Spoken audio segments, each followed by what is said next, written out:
Nggak, bahwa saya dapat info nih Kak Eti bahwa ada survei bahwa semenjak COVID ini asap rokok semakin meningkat Kak Eti. Semakin meningkat dengan adanya COVID ini juga. Nah, kita balik lagi nih ke masalah rokok dengan remaja. Nah, ini kan kalau misalnya kalau sekolah kan Kak itu Ya, ada diawasi sekarang- oleh guru. Iya. Benar untuk merokok. Tapi kan ini semua banyak yang Daring ya. daring atau Jadi, juga ada yang WFH. betul. Nah, ini bagaimana juga untuk pengawasannya nih dari mungkin dari Bang Oka mungkin bisa Iya. apakah ada pemantauan nih Bang untuk anak-anak di lingkungan rumah Sekarang sebagai anak-anak lingkungan nggak ada lagi yang apa ya, mungkin hanya orang tua. Kalau dulu kan ada guru di sekolah yang Benar. mengingatkan, Iya, benar. kemudian memonitor. Ya memang Wah. menarik ya bahas soal COVID dengan perilaku merokok. Ya, pertama saya menyinggung dulu soal pengaruh ya, pengaruh dulu. Nah, Menkes itu udah ngasih statement ya, bahwa perokok itu sebenarnya lebih rentan terkena COVID. Kenapa?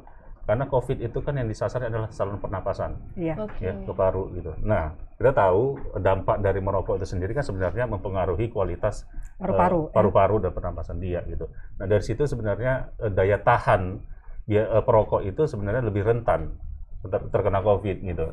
Daya survive-nya itu lemah gitu ya, karena kualitas parunya gitu. Itu satu hal. Nah, yang kedua sebenarnya fenomenal perokok pasif di masa pandemi ini meningkat. Ya, khususnya di rumah. Bayangkan kalau biasanya orang tua ke kerja, Iya. dia merokok di tempat kerjanya. Sekarang di Ya, rumah. anak-anak itu sekolah gitu kan, paling kalau malam lah ketemu sama orang tuanya gitu Bang ya. Nah, tapi sekarang anak-anak itu di rumah dijejali oleh asap rokok oleh bapaknya. Tingkat stres Dari orang tua pagi, tinggi, merokok makin tinggi. Dari pagi sampai malam merokok terus di rumah gitu kan. Nah, paparannya semakin tinggi. Semakin tinggi. Ya. Nah, ini juga sangat mengkhawatirkan terkait soal anak sebagai perokok pasif. Terkait soal pengawasan juga ini menjadi problem gitu ya. Apalagi sekarang orang tuanya udah boleh masuk nih kerja gitu ya, Iya. meskipun ada pembatasan. Tapi anak-anak sekolah kan masih di situ. Nah, ini pengawasannya juga sangat menjadi hal yang paling penting gitu ya. Karena sekarang ini kan tingkat prevalensi perokok remaja itu kan semakin tinggi ya. Dari tahun-tahun itu semakin tinggi. Semakin meningkat ya Bang ya. Riskesdas tahun 2018 itu sekitar 9,1% itu perokok anak ya, meningkat sekitar 1-2% seluruh Indonesia gitu. Nah, ini juga sebenarnya harus menjadi perhatian bagi pemerintah. Pak Jokowi sendiri kan sebenarnya dalam periode kedua beliau ini kan program unggulannya adalah SDM. SDM. benar. SDM itu menjadi salah satu poin penting yang harus dikejar oleh pemerintahan Pak Jokowi gitu. Nah, tapi persoalannya adalah bagaimana kita melihat fenomena ini. Para pelokok anak semakin tinggi, tidak ada kontrol, tidak ada regulasi yang kuat untuk melindungi ini gitu ya. Nah, kita ada kekhawatiran sebenarnya Indonesia itu kan harusnya ini nanti di tahun 2035 itu kita mendapat bonus demografi. Bonus demografi itu di mana penduduk Indonesia ini ya itu dihuni oleh orang-orang muda yang produktif. Usianya usia muda di tahun 2025 sampai 2035 gitu. Ya.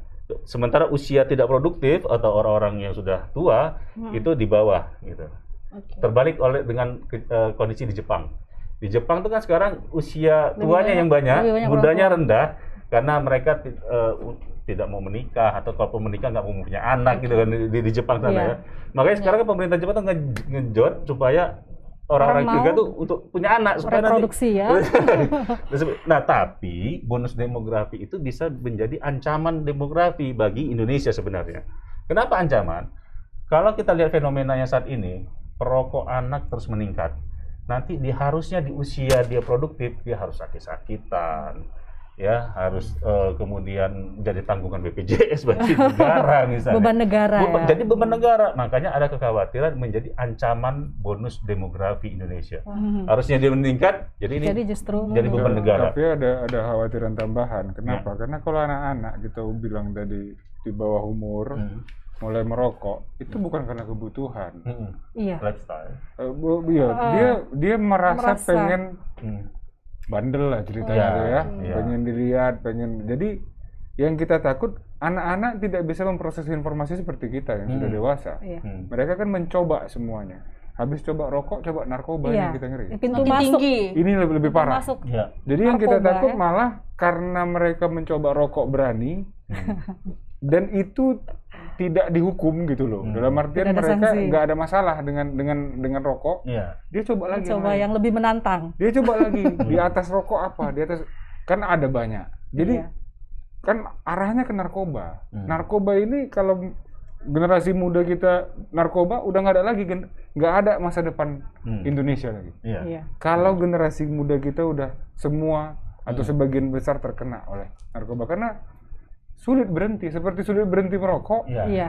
sulit berhenti Narkoba. narkoba ini. Jadi yang kita takutkan untuk anak-anak itu harus benar-benar dihindari. Iya. Makanya tadi kalau di sekolah dibilang 75% katanya kemarin kami diskusi 75%, ternyata dari hasil survei 75% ditemukan merokok di sekolah. Di sekolah. Iya. Yang hasil survei Iya, kemarin. Iya. ya. Iya. Ini luar biasa ya. Oh, itu kan luar biasa di Kota Medan. Iya. Iya. Iya. Artinya belum berjalan ini. Hmm. Belum berjalan dengan baik peraturan daerah ini. Makanya kemarin kita bahasnya memang bagaimana agar ini bisa diimplementasikan atau kita tingkatkan lebih ketat lagi di aturannya, kita revisi kembali. Iya. Iya.